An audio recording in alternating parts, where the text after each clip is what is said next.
Now introducing from Colorado State University, LivingInk Technologies.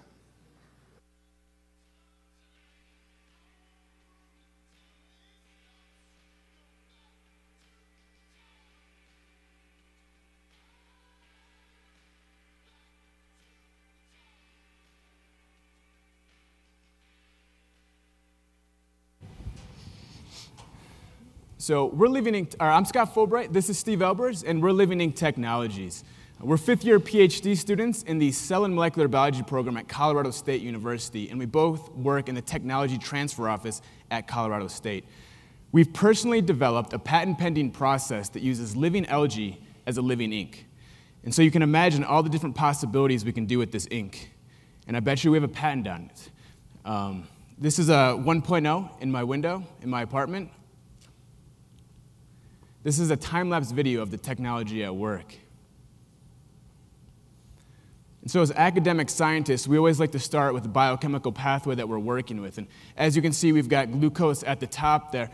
I'm just joking. We're going to keep it light. I actually want to talk about my Grandma B. And so my Grandma B, who's a lovely woman at 90 years old, loves getting greeting cards and gifts on her birthday. And it better be on time. And so it was last summer I was working in the laboratory, and I realized that her birthday was coming up. So I ran to the store looking for a greeting card to get her, and I didn't find anything. I ended up buying a $12 papyrus greeting card that wasn't funny, it wasn't exciting, and it didn't do anything.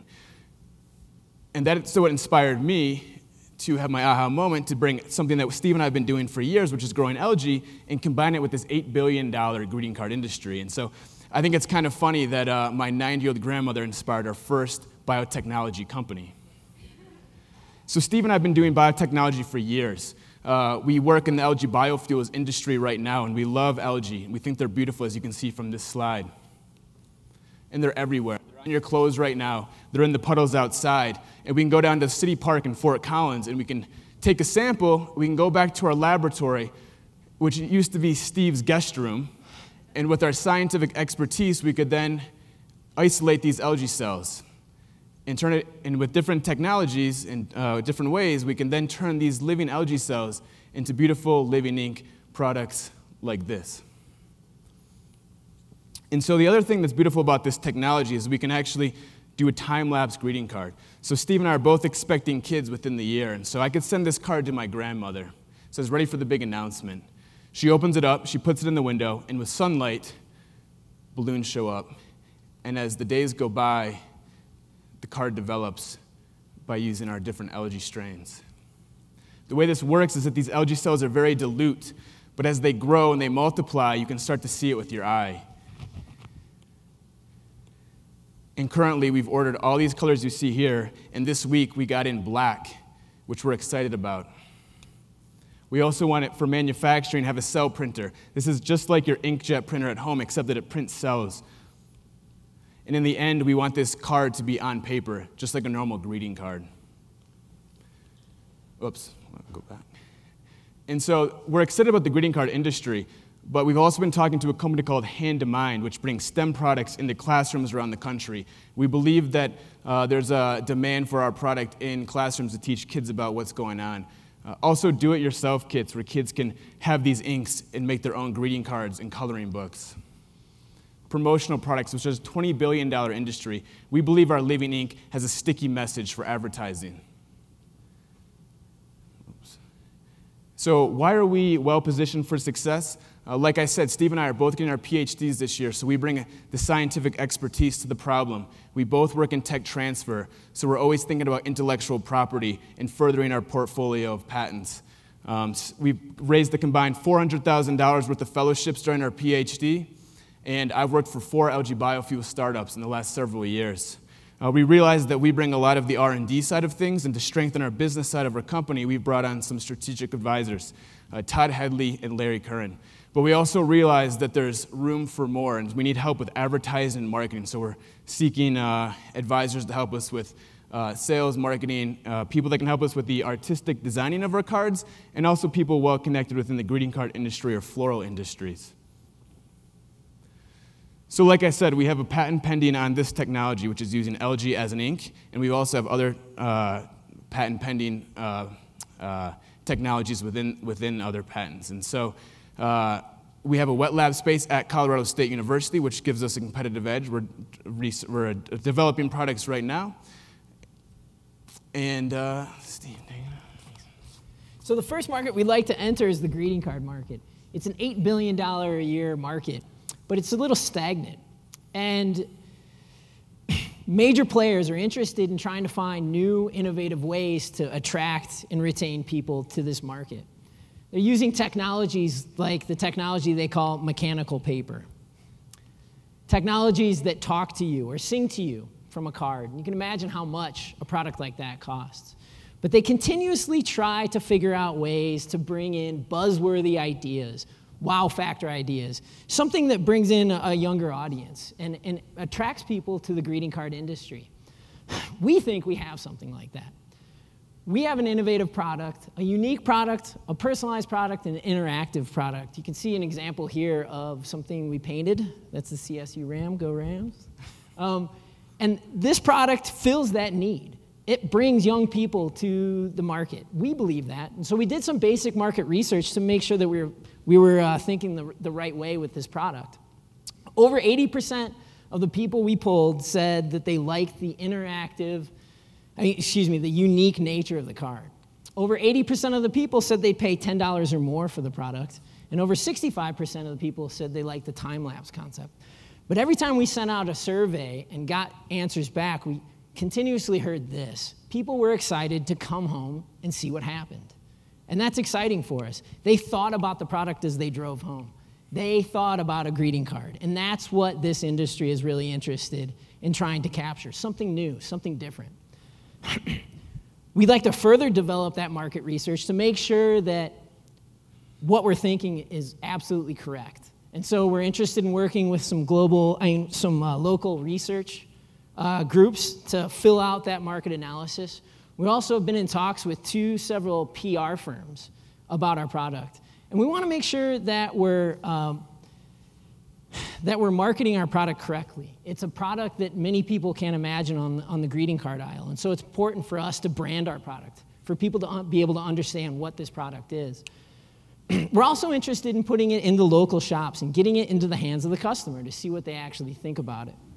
And we're happy to say that we've made our first sale this week, and we're actually taking pre-orders. And this is a part of phase one. Phase one is to get into local shops and really get a feel for what people think about this. And we're looking at brick and mortar sales. With the current facility that we have, we believe that we can produce 3,000 cards a year. And with the wholesale price of $5.99, a retail price of $11.99, this gives us some good margins. Phase two would be able to move to a larger regional base, keep our brick and mortar sales, but also incorporate the online sales. So start selling the personalized product to people so that they could go onto our website and actually paint a picture. Put something down that they want us to make, we make, and we send out. Those are what people really want. And so if you take a look at, we can decrease our cost of goods, therefore increasing our margin. Phase three, we'd like to move national, international, find some partners that have a really large customer base so that we can get this product out to a lot of people. And further decrease our cost of goods and further increase our online sales and further develop that. And so in 2018, 2019, we'd like to do an exit through an acquisition. But one of the things I also wanted to bring up is that through this whole process, we're innovating the technology, not just the cards, but the ink. And the ink's important. And what we're thinking along this process is that as we develop the card industry, we'll also be producing other technologies that we can license off to other companies. For example, the kids' toys. Find a partner that we can license that technology to, say Mattel, and let them kind of run with it. We may be crazy scientists with the crazy algae product, but there's movement in this space. This company called Biopop raised a considerable amount of money on Kickstarter, and before their first sale was actually sold to Intrexon, a biopharma company, in 2013. The personalized greeting card market is also pretty hot. This company called Tiny Prints was acquired by a company called Shutterfly for $355 million in 2011. We want to be one of those companies, and we think we can be one of those companies. We've been able to leverage our own investment to put together a lab, to make sure that our IP is sound. And so we've started to think about the ways that we protect this technology and the ways we continue to develop this technology. We've used the business advancement funds from CSU's College of Business to continue to develop this. We have online presence with our website and logo development. We've also been able to acquire lab space where we're continuing to do research. With the Blue Ocean Enterprise Challenge, we'd like to continue to develop the patents, the cell printer development, and hopefully start a Kickstarter campaign where we can raise $100,000 to further scale up. So with that, I'd like to say thank you to the judges, thank you for Blue Ocean for having us up here, and thanks to the audience. All right. Very, very nice job, guys. I have just a really fundamental strategy question. Yeah. Why, or have you considered just having a licensing strategy and going out to a whole bunch of people and letting others figure out the end application, and you guys just be brilliant scientists who continue to develop this great technology?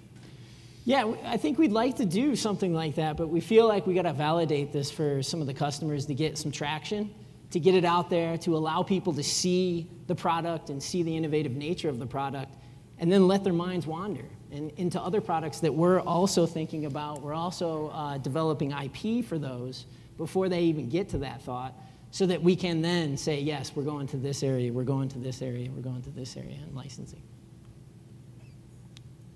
Yeah, I have to say that's the first thing that came to my mind. You guys are clearly some brilliant scientists and doing something very, very creative, but to build a greeting card company is a completely different skill set, one that you don't have and you don't have on your team. It doesn't appear right now. So the licensing strategy was a clear thing that jumped out at me, leveraging your strengths and finding a partner that can actually take it to market. You know, who's the bad guy on Shark Tank that always goes right there? Yeah, Mr. Wonderful. I'm not trying to be Mr. Wonderful here. Let's just say you can produce 3,000 cards. What's it take? What's that machine cost to print? How much technology would need to go into some level of infrastructure to surprisingly print little, which is really nice. I mean, they can produce 3D tissue, human tissue, right now, and that's 3D. And so you can actually hack inkjet printers for about $175. Yeah, no, but Hallmark needs to produce 10 million cards at a shot. Can this thing go at that level of production, or could they revamp their printing infrastructure to print with your IP? We think so. Okay, that's what you. I mean, that's where this goes.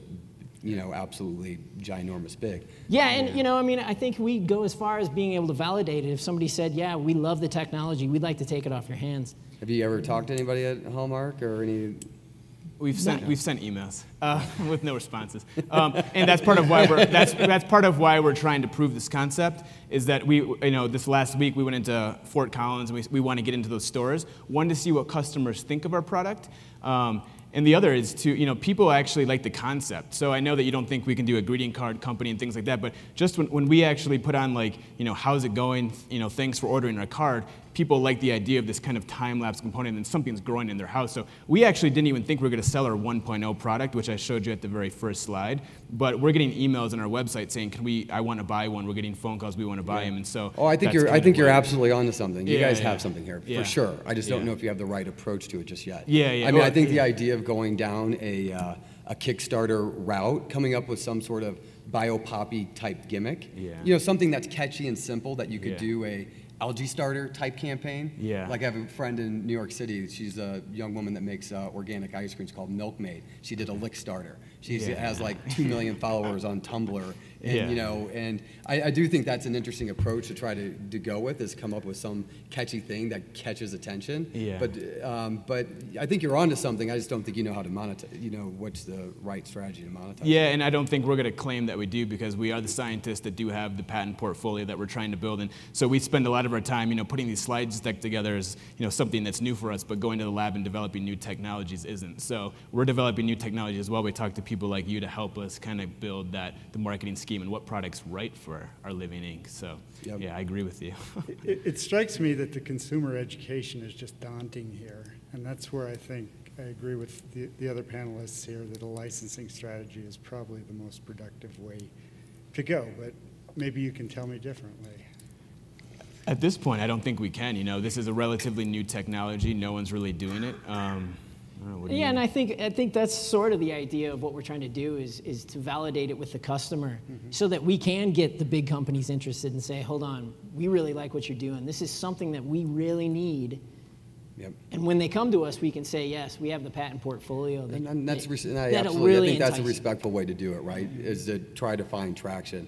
Have you identified any partners in the community anywhere in the Front Range that might be a good partner, either on the toy side or car side, that the card side that can help you? Yeah, so we've talked to one of the owners of Palmer Flowers to get into their shops, and so that's spread across the Front Range. And so, you know, we've been working on developing. I think like wedding invitations might be just a crazy cool niche, right? Yeah. Where you know, if you worked with somebody that plays in that space, that because that's just something, people are always looking for something unique and catchy. You can put it in the window, be like, all right, where am I going? So how long does that take, by the way? You don't want it to be too long. Just days.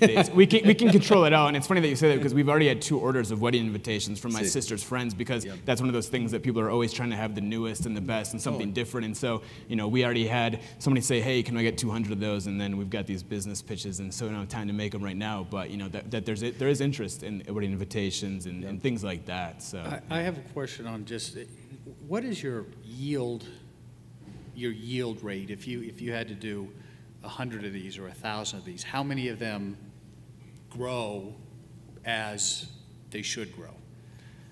So so we sent out 25 prototypes to friends and family, and they all grew. We sent it during the polar vortex on the East Coast, which was like -20 weather, which we thought. I lived there. I remember. Yeah, exactly. Yeah. So that was an unfortunate time to send our living greeting cards in the mail. They got left in mailboxes for over a day, and they grew. And so these organisms are very robust. They can grow in high heat and they can grow in low temperatures. So although the polar vortex cards did grow a little bit slower, they still grew within a week or two. So that was actually good validation, because I don't think it's going to get any colder than that and get left in mailboxes. So we thought it was bad, but it ended up being a good story. Yeah. Do women buy most greeting cards, or do men? 80% of greeting cards are bought by women. So it's kind of funny that 7 guys are up here. Are you sure that when you tell a woman that you're going to send her a card with algae on it, she's going to be excited about that? Well, that was one thing that we were worried about, you know? I mean, it was like red algae. We got red algae and pink algae, though, so we're good. Yeah, I mean, that was one of the assumptions that we made. Everybody's going to think it's gross. And as we started getting these cards out, you know, oh my God, that's really great. That's so cool. I can't believe they actually grow. And I don't think have heard once that it's gross. You know, and we've tried to really spread it out. When we started our market survey, I actually thought that we were going to get that. Like, ooh, I think of algae as pond scum and things like that. But, you know, when you actually look at the ink, it's actually quite beautiful. We were actually really surprised when we did our first prototype. We're like, wow, that's really precise and that's really green. And so we actually haven't gotten any feedback about that. But I actually thought that we would. So it's a good point. I like the toy strategy, honestly. I think a children's toy strategy on a Kickstarter campaign, if you had someone creative help build some sort of cool, I could see my kids wanting to work on something and then put it in the window and watch it grow. I mean, this is... like I said, I think there's absolutely something here. You just got to figure out what it is. I don't know if it's greeting. I don't know if it's cards though. Yeah, well, you know, I think that I agree with you completely. You know, Steve taught high school for 6 years in Denver, and so that was one of our first approaches was kids greeting cards, because we want to teach kids about microorganisms. We want to teach them about photosynthesis. We know STEM is a very hot topic right now in education. But at the same time, when you're getting 2 people saying, hey, I want to order 400 wedding invitations from you, I just want you to send those cards out, that's kind of why we're going down that route, is that we're like, wow, we could actually, you know, we're trying to develop technologies right now, and we've already getting people saying, hey, it's Mother's Day, you know, can I send a card to my mom? And we're like, okay, hold on, you know, we're kind of talking about this, so. Yep. Yeah. I've got to ask, how black is your black? It's extremely black. So I mean, when we ordered it, I thought that it was going to be dark green, but it's black. It's actually like black. Yeah, which I was shocked. It might be a little hard to see here, but if I can get back to it. Faster. I don't want to miss it. Yeah, so this is actually a picture off Scott's phone. So this is a vial, and you can see the algae in the bottom. This is literally algae that's black. And so it's not at a really high concentration, but imagine spinning it down and using it as an ink. Which is amazing, right? I mean, algae that photosynthesizes. We were surprised about that, too. Yeah, we keep talking about biodiversity, but when you actually get these organisms in the lab, it's shocking that they can be these colors. So, I mean, we've been doing this for years, and we're surprised every day on, when we work in LivingInk Technologies lab. So 10 seconds, how hard and expensive is it to take the algae and produce the ink? Simple. It is? Yeah, and quite inexpensive. We're at about $0.01 for the ink per card right now. It's renewable. All it needs is light and carbon dioxide, and it grows. So when we started our company with one single green algae cell that multiplied. You've been shut off. Wow. Good job, guys. Nice job.